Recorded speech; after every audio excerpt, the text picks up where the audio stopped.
the wearing of the headscarf for the women. This seems to have become so major, a major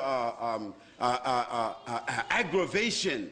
Why should women who want to wear a veil, why should this have been such a source of aggravation today? Why is that? I don't understand it. I mean, if a naked woman walked in this room here, meaning wearing a bikini or a G-string, she would have the right to just walk just like anybody else. If a woman came down here and she was wearing a G-string and walked right across here and went back upstairs and came down, matter of fact, there was 2 or 3 of them, we would be like, whoa. What's going on here? But we couldn't say anything because it is accepted in the society for a woman to wear this in public. And there are some beaches in this country and some places in this country where you got some people call themselves naturalists.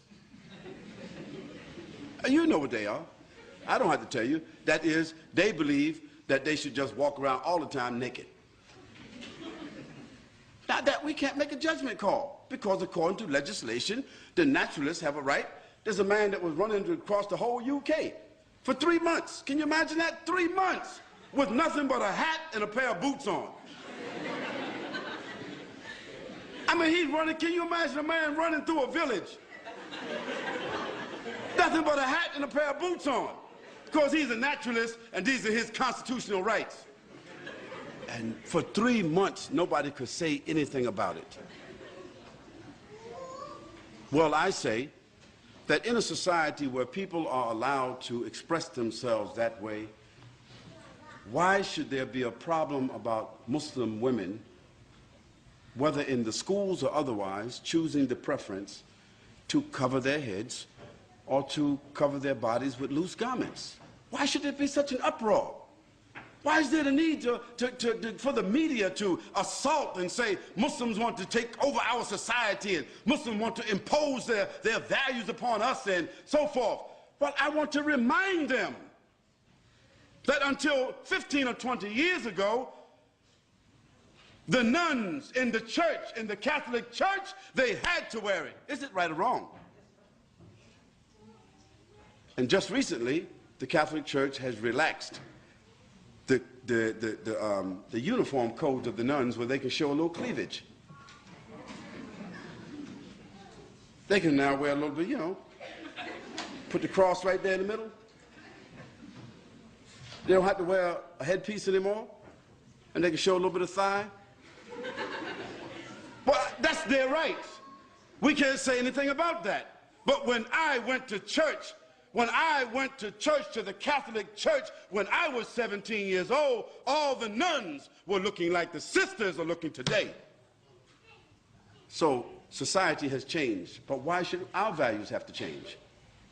Those Muslim ladies who want to wear the full scarf and want to wear loose clothing, they're doing so because God said so, not because their husband said so, not because they're Arabs or Indonesians or Malaysians or Africans. No, they're doing it because God says so. So if our religion, which is the same religion of Moses and Abraham and David and Solomon and Jesus and John the Baptist, if we have the same religion as all those prophets, and we are all monotheistic people basically, Christians and Jews and Muslims, taking our sources from the same, taking our scripture from the same sources, and we can see in the history of our religions that women dress this way consistently, then why is it an aberration because our women want to wear that today?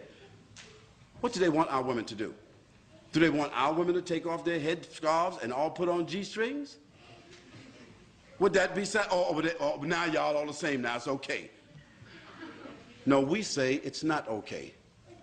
And we say, as Muslims, we have the right to preserve what we consider to be decent and dignified clothing and apparel and appearance. And we think that we are fortifying. We think that we are making a good moral contribution. We think that we are doing something that will support the morals, the principles and the status of women in this society. We say that's what we think we're doing. And do we have the constitutional right to make what we consider to be a moral contribution to the fiber of this society based upon our religion? Of course we do. And we don't have to apologize. And if somebody wants to know, if we are unable to explain, we do not have to explain. But what we should do is, the people of the media, or the people of government who feel that they don't understand what's going on, we should send them to people who are qualified to expound upon this issue in a dignified, educated way, so that people would not think somehow or another that all these women who are wearing these scarves got an AK-47 underneath their scarves, or they got a bomb, they coming inside somewhere with a bomb. You know, stereotypes. But the issue is, we Muslims, the Muslim ladies in particular, you do not have to explain to anybody why you are dressed the way you are dressing, just like others who are undressed do not have to explain to anybody why they are undressed.